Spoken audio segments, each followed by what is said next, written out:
제11장 금융지식을 배워라. 파산의 전초전. 지금 이 글을 쓰고 있는 2009년 6월 1일 GM은 파산했다. GM이 가로 열고 무덤으로 가로 닫고 전진하면 미국도 전진한다 라는 말이 정말 실현될까?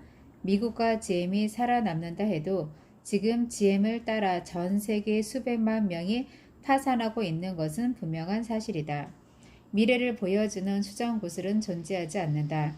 하지만 이 책 앞부분에서 그러했듯이 역사를 공부함으로써 또 오늘날 지도자들이 무슨 일을 하는지 관찰함으로써 미래를 어느 정도 예측할 수 있다. 우리 지도자들은 경제를 살린다는 미명하에 부자들을 구하기 위해 돈을 계속 찍어내고 있다. 세금과 물가는 올라가고 은퇴 이후 필요한 생활 자금과 빚은 더 늘어간다. 살아가는데 더 많은 돈이 필요한 것이다. 세금의 상승. 오바마 대통령은 연봉 25만 달러가 넘는 사람들에게 세율을 높이겠다고 공언하고 있다. 이미 국세청 징세 공무원을 확충하기 시작한 상태다. 또한 건강보험 혜택을 늘리기 위해서 기업이 운영하는 건강보험에 별도의 세금을 물리겠다는 정책을 제안했다. 결국 이렇게 기업 운영 비용이 높아지면 많은 기업들이 문을 닫고 실업자들도 더 많이 쏟아진다. 또한 연 수입이 25만 달러가 넘는 가구에 대한 모기지 대출 이자에 대한 세금 감면 혜택을 대폭 축소하겠다고 발표했다. 그렇게 된다면 2차 부동산 시장은 붕괴하고 집값은 더 떨어진다. 지금 이 글을 쓰는 동안 세계에서 8번째로 큰 경제 지역인 캘리포니아를 비롯하여 미국의 여러 주들이 파산의 벼랑 위에서 흔들리고 있다. 캘리포니아의 주도 샌크라멘토 한복판에는 텐트촌이 생겨났다. 한때는 번듯한 직장도 있고 집도 가지고 있던 사람들이 길거리로 나앉은 것이다. 앞에서 이야기한 남아프리카 공화국 케이프타운에서나 볼 수 있는 판자촌 풍경이 미국의 주요 도시에서 펼쳐지고 있는 것이다. 경제가 오그라들수록 자신의 힘으로는 도저히 상황을 개선할 수 없는 사람들이 정부의 도움을 요청할 것이다. 이는 결국 세금 상승으로 이어진다. 부채의 증가. 정부가 경제 살리기 프로그램을 많이 실시할수록 세금은 오르고 이로써 사람들은 더 많은 빚을 지게 된다. 신용카드는 하루하루 살아남기 위한 근본적인 수단이 될 것이다. 신용카드조차 만들 수 없는 사람들은 빈곤 한계선 밑으로 곧장 미끄러져 들어갈 것이다. 인플레이션의 증가. 인플레이션의 주요 원인은 정부가 돈을 찍어내는 것이다. 돈은 계속 늘어나고 제품이나 서비스의 양은 그대로일 때 인플레이션이 일어난다.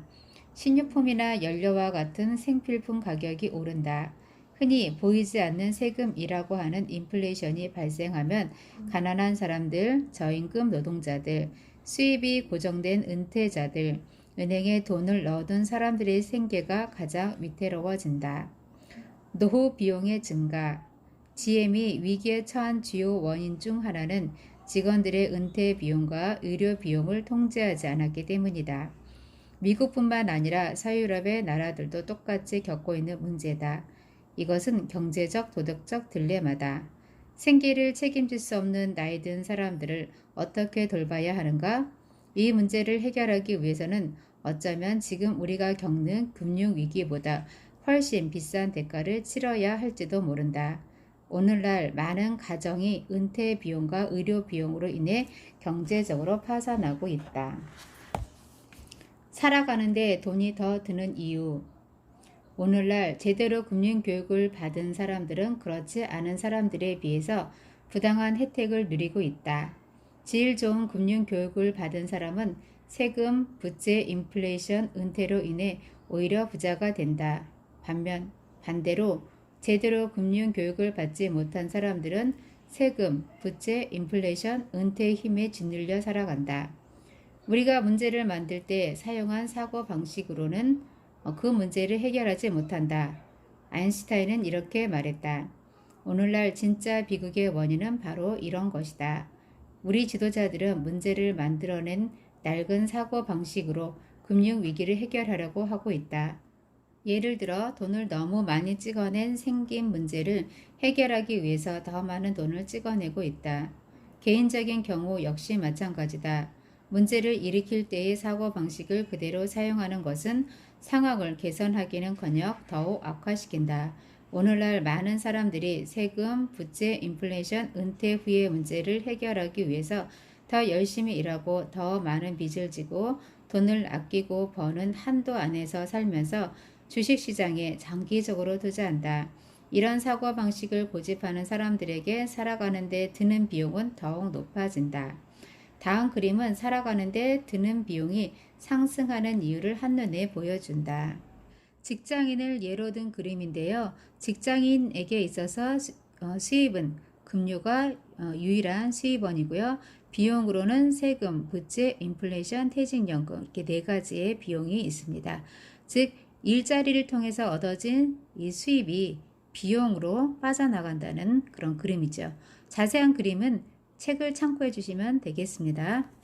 직업을 가진 평균적인 사람이라면 누구나 세금, 부채, 인플레이션, 퇴직연금, 저축 때문에 골머리를 썩고 있다. 더군다나 세금과 퇴직연금 저축은 만져보기도 전에 급료에서 바로 빠져나간다. 다시 말해 내가 번 돈을 다른 사람이 챙겨가는 것이다. 쥐꼬리만 월급 봉투에서 빼낸 엄청난 규모의 돈이 어딘가로 빠져나간다. 이 게임을 기획한 거대 부자들의 주머니로 들어가는 것이다.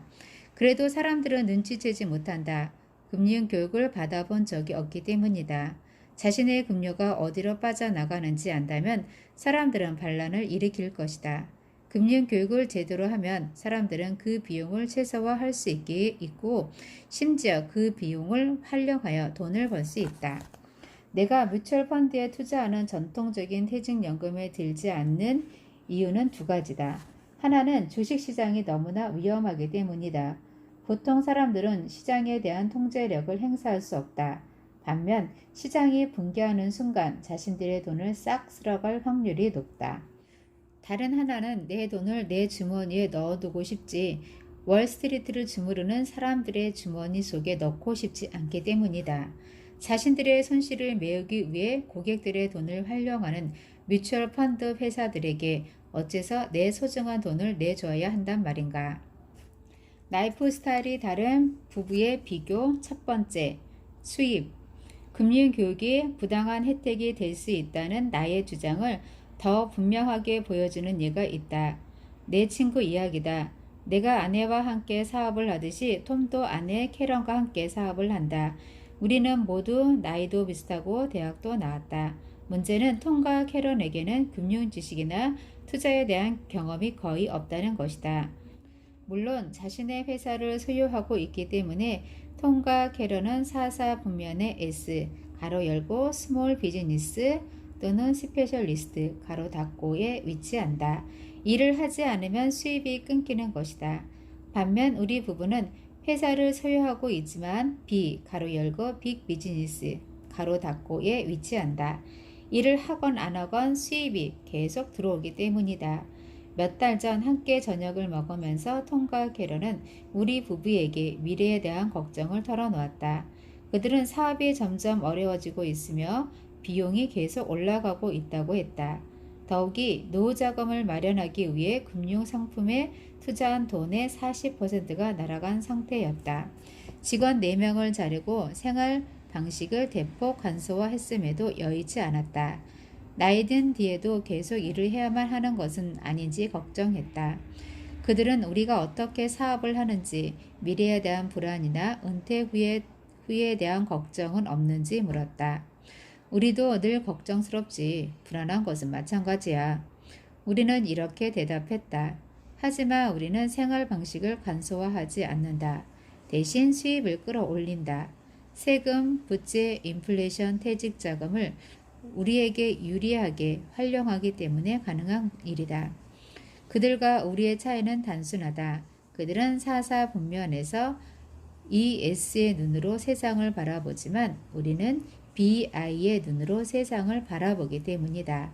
나는 더 쉽게 설명하기 위해 우리 부부의 재정 보고서를 간단한 그림으로 그려서 보여주었다. 그림을 간단하게 설명을 하자면 톰과 캐런은 수입 쪽에 집중을 하고 있고 로버트와 킴, 즉 이 책의 저자는 자산에 집중을 하고 있습니다. 자세한 그림은 책을 참고해 주시기 바랍니다. 두 개의 보고서를 비교해 보면 서로 다른 곳에 초점을 맞추고 있다. 우리 부부는 투자에 초점을 맞추고 더 많은 돈을 벌기 위해 우리 사업과 개인적 자산을 높이는 데 초점을 맞춘다. 사업체를 운영하는 사람으로서 톰과 캐런은 더 많은 돈을 벌기 위해 더 열심히 일해야 한다. 반면 우리 부부는 더 열심히 일하는 데 초점을 맞추지 않는다. 우리는 자산을 늘리고 이것이 다시 우리 수입을 늘리도록 하는 데 초점을 맞춘다. 자산을 늘리는 데 초점을 맞추기 때문에 우리는 세금을 덜 내고 빚을 얻어 더 많은 자산을 사들이고 인플레이션을 이용해 현금 흐름을 늘리고 연금 저축을 통해 우리 돈을 월스트리트에 쥐어주기보다는 우리 사업체와 개인 자산에서 얻는 현금 흐름을 통해 우리 주머니에 돈을 집어넣는다. 다음 수입 보고서를 비교해 보면 그 차이가 더욱 명백하게 나타난다. 톰과 캐런의 수입은 급료가 하나가 있고요. 로버트와 킴의 수입은 급료, 출판 인쇄, 판권 수입, 부동산 임대 수입, 원유와 가스 수입, 주식 배당 등이 있습니다. 톰과 캐런은 자신들이 운영하는 사업체에서 나오는 수입이 유일하다. 직접 일을 하지 않으면 수입이 전혀 없다. 이것이 바로 그들이 시름에 잠기는 이유다.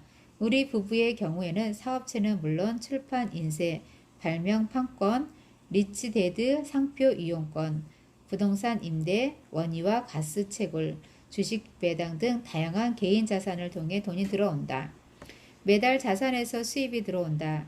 더욱이 부동산이나 사업체와 같은 자산을 통해 벌어들이는 수입에 붙는 세금은 일을 해서 버는 수입, 가로 열고 임금, 가로 닫고에 붙는 세금보다 낮다. 수입에 붙는 세금은 다음의 세 가지 유형이 있다. 1. 직접 노동을 하여 번 돈에 붙는 세금. 2. 낮은 값에 사들인 자산을 높은 값에 팔았을 때 생기는 자본 이득에 붙는 세금. 3. 자산을 통해 벌어들이는 돈에 붙는 세금. 미국에서는 1번의 근로소득세가 가장 높고 3번의 현금 흐름을 통한 소득에 붙는 세금이 가장 낮다. 어떤 사람이 연금 저축을 통해 뮤추얼 펀드에 오랜 기간 투자하다가 은퇴하여 연금을 받게 될 경우 매달 받는 돈에는 어떤 세금이 붙을까? 역설적으로 1번에 대한 세금이 붙는다. 은퇴 후에도 가장 높은 세율을 적용받는 것이다. 톰과 캐런은 미래를 위해 저축만 할 뿐 이러한 사실에 대해서는 전혀 모른다. 이것은 금융 지식을 갖춘 사람들이 누리는 또 다른 부당한 이득이다. 보통 사람들이 가장 많이 지출하는 단일 항목이 바로 세금이라는 것을 떠올린다면 이는 상당한 혜택이다. 라이프 스타일이 다른 부부의 비교. 두 번째, 지출. 나는 학교 성적이 좋지 않았다. 나의 가난한 아빠는 훌륭한 학교 선생님이자 훌륭한 아버지였다. 아버지의 격려가 없었더라면 학교를 무사히 졸업하지 못했을 것이다. 부자 아빠도 나에게 열심히 공부하라고 격려했다. 하지만 성적표에 대해서는 가난한 아빠와 생각이 달랐다. 학교를 졸업하고 나면 은행은 학교 성적을 묻지도 않고 관심도 없어. 은행이 알고 싶어하는 것은 단지 너의 재정 보고서일 뿐이야. 재정 보고서는 사회생활의 성적표지. 20년 동안 일을 하여 누가 더 나은 성적표를 받았는지 톰과 캐런의 대차 대조표와 우리 부부의 대차 대조표를 비교해보자. 톰과 캐런의 대차 대조표입니다. 자산에는 저축이 하나가 있고요. 채무에는 집 한 채, 자동차 2대가 있습니다. 그래서 자산에서 나오는 현금은 없고요. 로버트와 킴의 대차 대조표입니다. 자산에는 사업체 판권, 임대 부동산 1,400채, 원유와 가스 채굴, 금과 은, 채무에는 집 2채, 자동차 6대가 있습니다. 자산에서 나오는 현금은 수백만 달러입니다. 그림은 책을 참조해 주시면 되겠습니다. 우리 부부의 경우에는 우리가 운영하는 사업소에서 나오는 수입보다는 책, 게임, 등록상표, 라이센스에서 나오는 수입과 우리가 투자한 부동산, 주식, 원유와 가스, 채굴 사업에서 나오는 수입이 훨씬 많다. 물론 금과 은은 현금 흐름 자산이 아니다. 금은은 우리 주머니에 돈을 넣어주지 않기 때문이다. 금은은 미래를 위한 예금일 뿐이다. 금은은 현금화하기 쉬운 자산이다. 정치인들이 더 많은 돈을 찍어낼수록 금은의 구매력은 더욱 올라갈 것이다. 또 다른 커다란 차이는 지출란에서 찾을 수 있다. 톰과 캐런의 지출란에는 퇴직연금이 있고 노버트와 킴의 지출란에는 없습니다. 그림을 참고해 주시면 이해를 하는 데 도움이 되겠습니다. 우리는 퇴직연금을 가지고 있지 않기 때문에 우리 부부는 세금, 부채, 인플레이션, 퇴직연금과 관련하여 부당한 이익을 누리고 있다. 우리는 사업자산과 투자에서 대부분의 수입을 얻기 때문에 세금을 훨씬 덜 낸다. 책, 게임, 상표 사용권으로 버는 돈에 붙는 세금은 사업체를 경영해서 받는 월급에 붙는 세금보다 훨씬 낮다. 부채를 활용하여 부동산을 확보하고 이로써 매달 현금 흐름을 늘린다. 부동산 수입에 붙는 세금은 월급에 붙는 세금보다 훨씬 적다. 자산에서 나오는 수입이 매년 늘어나기 때문에 우리는 미래에 대해 걱정할 필요가 없다. 또한 퇴직연금이 없기 때문에 각종 수수료를 물지 않아도 된다. 우리가 버는 돈을 매달 월스트리트에 퍼주기보다는 직접 투자함으로써 우리는 더 많은 돈을 벌어들인다. 왜 주식시장에 장기간 투자하여 투자에 대한 통제력을 넘기고 위험은 고스란히 부담하는가? 위험을 조금만 부담하고도 매달 높은 수입을 얻을 수 있을 뿐만 아니라 빚을 이용하여 더 큰 부자가 되면서 세금도 적게 내고 인플레이션이 심화될수록 현금 흐름도 커지는데 말이다.